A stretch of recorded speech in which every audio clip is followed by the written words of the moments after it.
What is it, Elaine?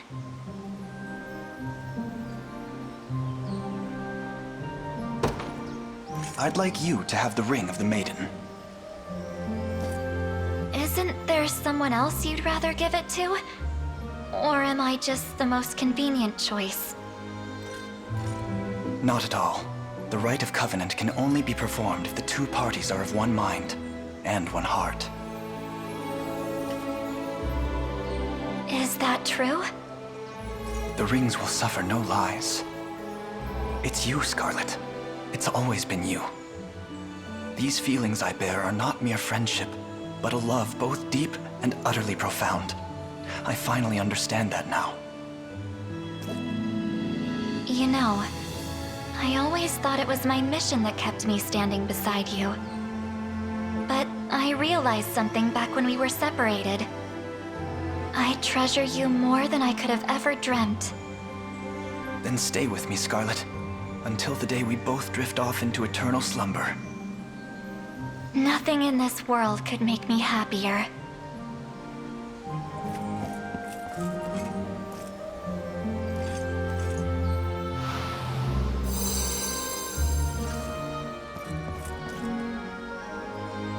So it's true. There's really no lying to the rings. I love you, Elaine. And I always will.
I'll start by offering a prayer to the Sanctuary.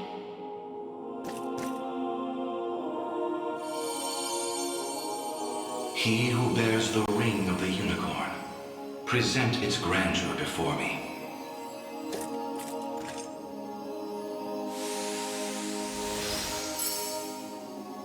Progeny of the late Pontifex Errant, you have done well in guiding the Savior to this sacred hall. You know of me? I do. Your father, under compulsion of Baltro's magic, destroyed the seal sheltered upon these grounds. A regrettable fate indeed. Excuse me the question, wise sage. Why is it that those of the pontifical lineage are able to break the Sanctuary seals? 'Tis a tale even older than the Orthodoxy itself. But that's over 800 years.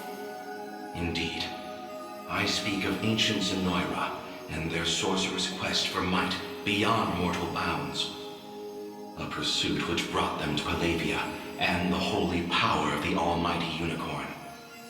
Enraptured by its supreme brilliance, they began to experiment, using the citizens of Albion as their subjects. In time, those experiments birthed a new race entirely. The population you know as angels. That's not possible. Yet their only distinguishing feature were the wings on their backs, a mark of failure for the sorcerers who conceived them. The experiments continued unceasingly, but only one success emerged. A man capable of divine wonder. The first Pontifex. Yes, and the gift he bore was the means to lay wandering souls to eternal rest. But how does that relate to the seals? The purpose of Fevroth's Sanctuaries is twofold. The first is to soothe the vengeful spirits of old Zenoira. The second is to accumulate an energy most sacred, the power of cleansing. Galerius impelled your father to set loose the souls bound to this sanctum, to break its seal as you know it. In so doing, he divested these grounds of one of their vital duties. But the other, the power of cleansing housed within, still remains undefiled by wicked intent. My father must have foreseen the breaking of the seals all those years ago. Which explains why he asked you to one day guide me here. To impart the power of cleansing upon my ring, so that we may stop Galerius before it's too late.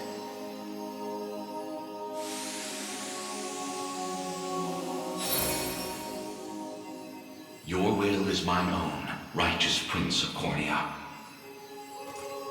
The ring's gotten stronger, Elaine. I can feel it. Ringbearer, the Sanctuaries of Fevroth further seek your call. Deliver your presence unto each in turn, that we may aid you when the fated time arrives.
apologies for asking this of you, Elaine. It's merely that I'd like to make an inquiry regarding the nature of these sanctuaries. Please, your presence is more than welcome. We'll ask the sage together. I'll start by offering a prayer to the sanctuary.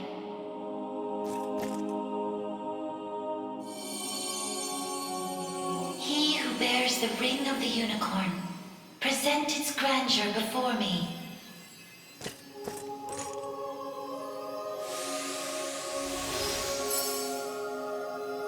Beside you stands the Turanos of Elheim. The ring of the unicorn would remain ever bound were it not for you. Or for your ancestors, who conveyed the rite of covenant through a great many generations. For that, you have my utmost gratitude. 'Tis a kindness I scarcely deserve, O wise sage. But if I may, I wish to ask a question of you. For what purpose were these sanctuaries constructed? To house errant, wandering souls, those of the fallen Zenoiran Empire. Yet that raises another question still. How is it that Zenoira met with ruin? 'Twas an act of hubris immeasurable. In search of the forbidden gift of immortality, their sorcerers made sacrifice of a divine being, the great and noble unicorn. Such vile disregard for the natural world. Indeed. And greed only drove them further from their own humanity. Amidst the slaughter, they sought to elicit the creature's purifying energy, and in so doing, break free of the shackles of mortality. Yet the cleansing fires of the unicorn glow impossibly bright, violent in their rejection of vice and villainy. For the wicked-hearted to harness such a power as their own would be a contradiction of its very purpose. 'Twas a miscalculation of the most fatal ilk. With the beast's dying embers, the fury of the unicorn struck Zenoira's people. Their skin burned, their flesh was rent from their bodies, and their souls were condemned to wander for the rest of eternity. How horrible. 'Twas the greatest irony, then, that the rite proved a success in the end. From the ashes of tragedy rose but one survivor. A single girl, capable of communion with the divine unicorn her countrymen had so cruelly defiled. Aside the Pontifex of Albion and the elven Turanos, she set forth to deliver peace to the restless souls of Zenoira's citizens. A venture which saw them construct 6 sanctuaries spread through every land of Fevrith. Upon its completion, she rallied those loyal to her cause and founded a new nation, Cornea, of which she would become the first queen. And with the spirits of her brethren pacified at last, she relinquished the power she had never once wished to receive. 'Twas then that it was severed in twain, each half laid into a sacred relic, symbolic of her tale. The ring of the unicorn. And that of the maiden. Then the reason this ring answers to me alone is the royal blood flowing through my veins. Quite so. Your heart is that of the unicorn, fated to commune with a maiden true and fair.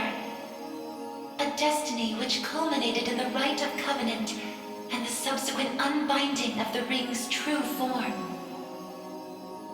Now, the power of cleansing housed within these grounds will prove a great boon in the battle ahead.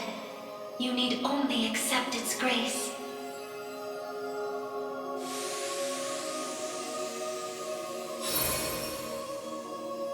Your will is mine own, righteous Prince of Cornea. The ring's gotten stronger, Elaine. I can feel it. Ringbearer, the sanctuaries of Fevrith further seek your call. Deliver your presence unto each in turn, that we may aid you when the fated time arrives.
Forgive me for prying, Berengaria, but why have you asked to join us here?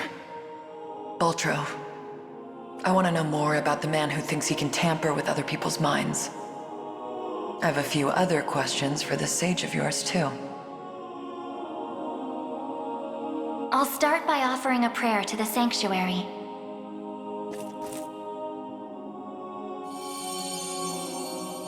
He who bears the ring of the Unicorn, present its grandeur before me.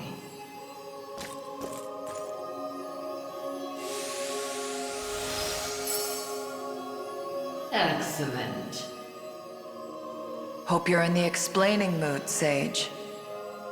There's a sorcerer working with Galerius. Goes by the name Baltro.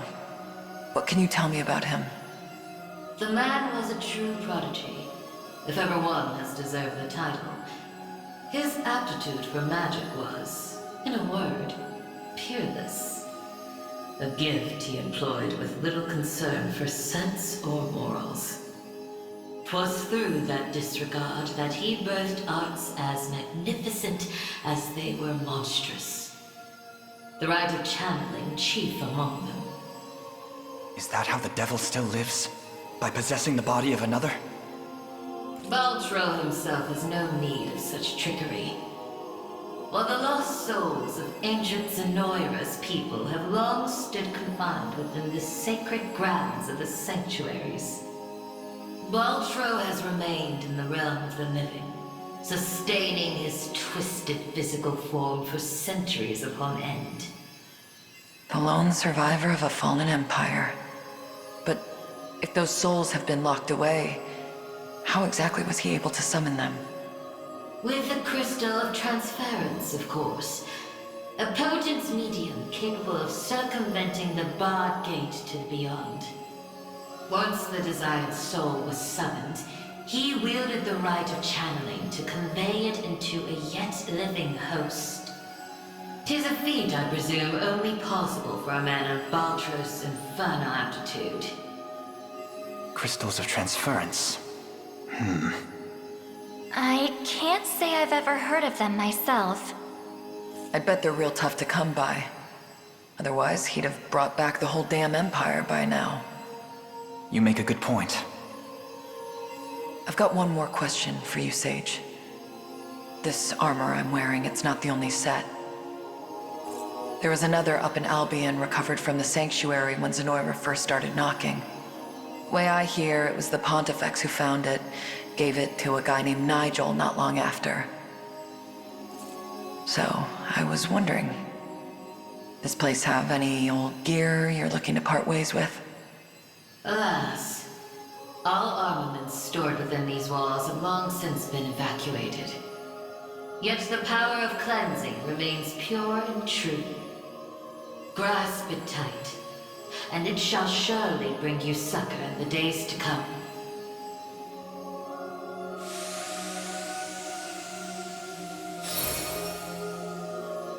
Your will is mine own, righteous Prince of Cornea. The ring's gotten stronger, Elaine. I can feel it. Ringbearer, the Sanctuaries of Fefrith further seek your call. Deliver your presence unto each in turn, that we may aid you when the fated time arrives.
sorry for making you drag us along like this.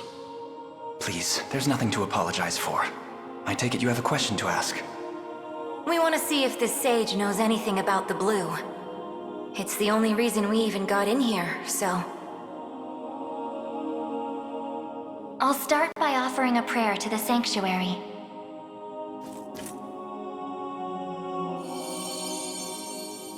He who bears the ring of the Unicorn, present its grandeur before me.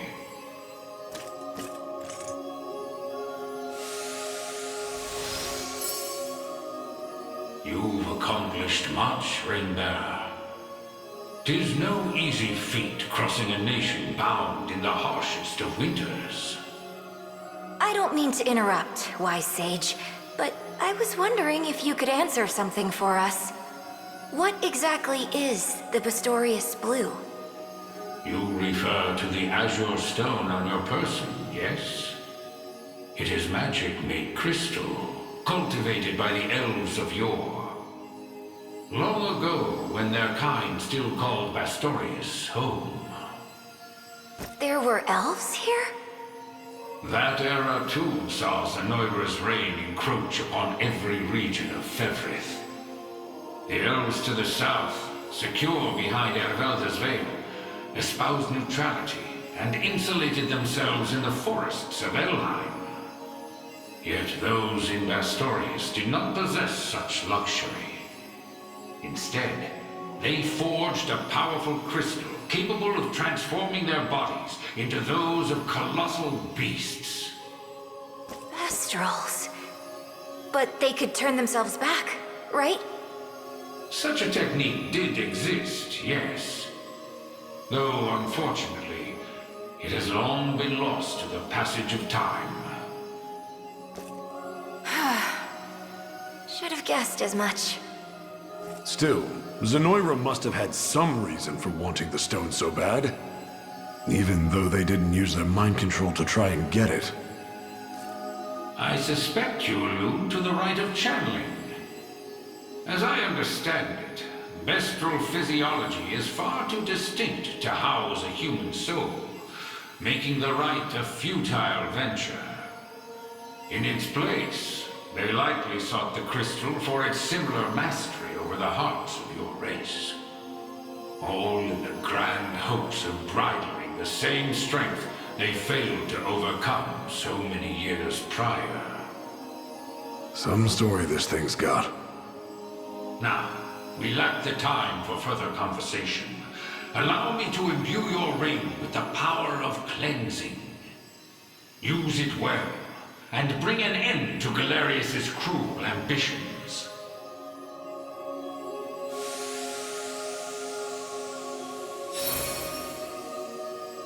Your will is mine own, righteous Prince of Cornea.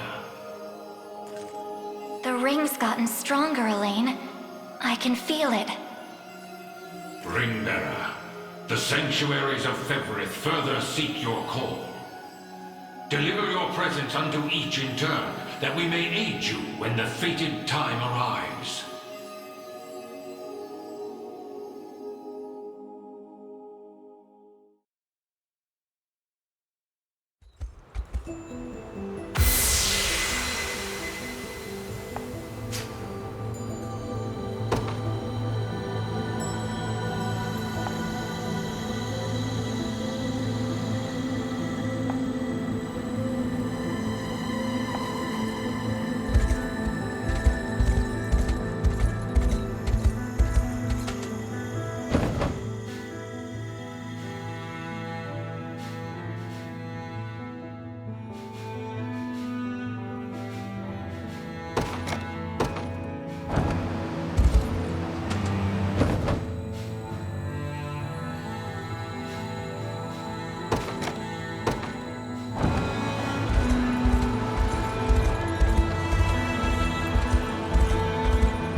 I'll start by offering a prayer to the Sanctuary.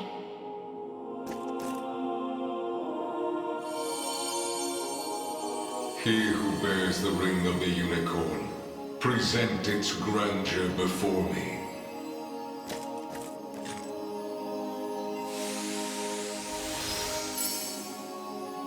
So the ring is restored at last. You have done well. If I may ask a question. You said that if we wished to match Galerius' might, we would first need to unbind the ring's power. But I wonder, why did you bid us return here after? That I may bestow upon you the power of cleansing, accumulated within these walls over the passing of centuries. Do you imply the renewed ring is not enough to defeat him? It is not. If you wish to bring such events to bear, you must usher the souls of Zenoira's people to their long-awaited salvation. The Zenoira of old was an ancient kingdom, said to have fallen in a single cursed night. What do its denizens have to do with this? The night you allude to was that of failed ceremony, one in which they relinquished their corporeal forms.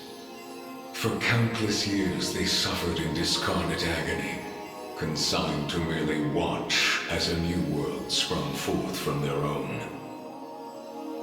As you may expect, the weaker-hearted among them succumbed first to madness, then to an unyielding, rabid lust for evil.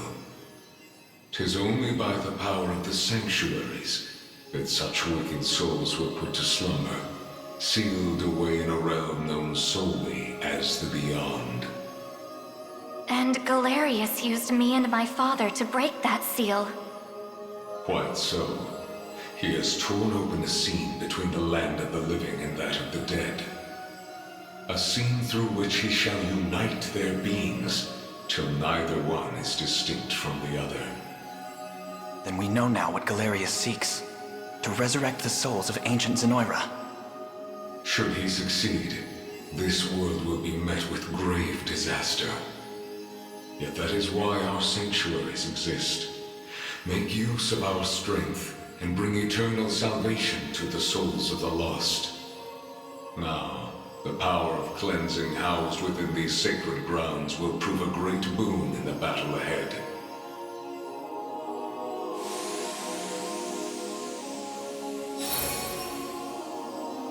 Your will is mine own, righteous Prince of Cornea. The ring's gotten stronger, Elaine. I can feel it. Runebearer, the sanctuaries of Fevrith further seek your call. Deliver your presence unto each in turn, that we may aid you when the fated time arrives.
I'll start by offering a prayer to the Sanctuary.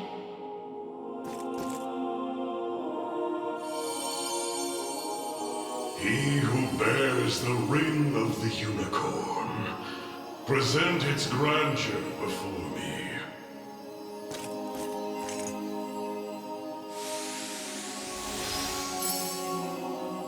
Your efforts are commendable indeed.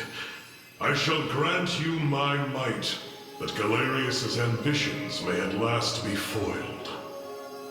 If you'll allow me a question first. Galerius asserts himself Emperor of the fallen Zenoiran Empire, but I wonder, do his claims ring true? They do. He is a man dangerous beyond all reason or belief. In truth, Zenoira's people were not born on Fevrith soil, but hail from another continent beyond the Great Seas. Their populace enjoyed countless years of peace and prosperity, ushered in by magical advancements of the highest order. Yet, after a contested succession sparked civil war, the very magic which once enhanced their lives now stole them away instead. And by the day Galerius emerged victorious, Zenoira was naught but barren wastes, inhabited chiefly by the corpses of the damned. Faced with such cold conclusion, most would have considered him a king absent a kingdom. Yet Galerius would not be denied his reign. Mustering what few pitiful subjects remained in the realm of the living, he set off to seize a new shore as his own, Fevrith. Then the ancient Zenoira we're familiar with was actually an invading army from a far-off continent. The modest fiefdoms which dotted Fevrith could but thrash and flail beneath Galerius's insurmountable might. Only Elheim, shielded by the boughs of the divine Ervelda, was spared utter decimation. If that same conqueror now blights our lands as well, can we assume General Valmor was possessed by his soul? I don't believe we can. An energy so ineffably evil likely derives from something else entirely. How do you mean? Were he merely revived through the rite of channeling, slaying the host would banish his soul back to the frigid gates of the beyond. Yet, to judge by the monstrous aura surrounding him, I fear the task far too great for such crude methodology. No matter the truth of it, Galerius must be stopped. And the power of cleansing housed within these walls shall hearten that pursuit. 'Tis yours, should you but accept it.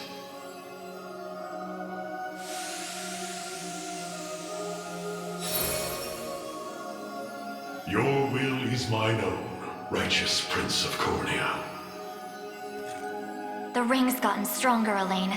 I can feel it. Ringbearer, your pilgrimage is fulfilled, and so too is the Ring of the Unicorn. Deliver your presence unto the decisive conflict, that we may aid you when the fated time arrives.